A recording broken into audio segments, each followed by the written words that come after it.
अस्सलामुअलैकुम जी। Fundamental of physics Halliday Resnick Walker का 10th एडिशन है। Chapter 40 all about the atoms. Problem 57 वो कहता है कि हाइपोथेटिकल एटम सोच रहे हैं जिसके दो एनर्जी लेवल है।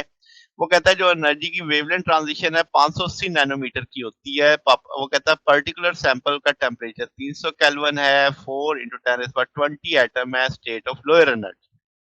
तो कहता है कितने एटम अपर स्टेट में होंगे जबकि आपके पास थर्मल इक्विलिब्रियम की कंडीशन है। वो कहता है सपोज करते हैं 3 इंटू 10⁻20 जो है वो पंप किए गए अपर स्टेट में और 1 इंटू 10⁻20 है लोअर स्टेट में। तो मैक्सिमम एनर्जी जो रिलीज होगी एटम के सिंगल लेजर पल्स के दौरान अगर वो एक दफा जंप करते हैं तो आपके पास पहले हम अपर लेवल को 1 कह लेते हैं, लोअर लेवल को 2 कह लेते हैं। उसके लिहाज से हम यहाँ से 2 निकाल लेते हैं n1 का और ये जो एनर्जी डिफरेंस है इसकी जगह हम hc बाई लैम्डा लगा लेंगे।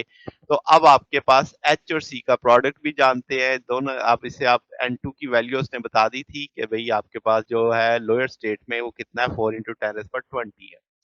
तो जनाब वो वैल्यू लग गई, एक्सपोनेंशियल आ जाएगा। एच सी की वैल्यू जानते हैं, लैम्डा की वैल्यू जानते हैं, के को आपके पास 1.38 10 पर -23 की तरह से शिफ्ट कर लेंगे। इलेक्ट्रॉन वोल्ट में टेम्परेचर 300 है तो 5 इंटू 10 पर -16। अब तो ये नेगेटिव में आ गया। तो इसका मतलब ये इतना छोटा है, इतना छोटा है कि 1 से लेस है तो हम कहेंगे कोई भी इलेक्ट्रॉन अपर लेवल में इस कंडीशन में नहीं होगा।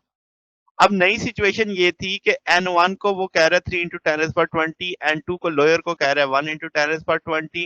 तो नेट एनर्जी तो हम जानते हैं E बराबर है n1 minus n2 E photon. अब आपके पास E फोटॉन को hc बाई लैम्डा कह सकते हैं। hc को साइड पे कर लेंगे, लैम्डा इधर, और दोनों का एनर्जी का नंबर्स का डिफरेंस साथ में ले लेंगे। तो 68 जूल का आपके पास एनर्जी का डिफरेंस आएगा दोनों स्टेट्स में। तो ये हमारे पास सॉल्यूशन है। अगर आपको इसमें कोई बात पूछनी हो, डाउट हो, नीचे कमेंट्स में पूछ सकते हैं। वीडियो अच्छी लगी हो तो वीडियो को लाइक कीजिएगा, दोस्तों के साथ शेयर कीजिएगा, चैनल को सब्सक्राइब कर दीजिएगा। अब तक के लिए इतना ही, बाकी इंशाल्लाह नेक्स्ट देखेंगे। ओके, अल्लाह हाफिज।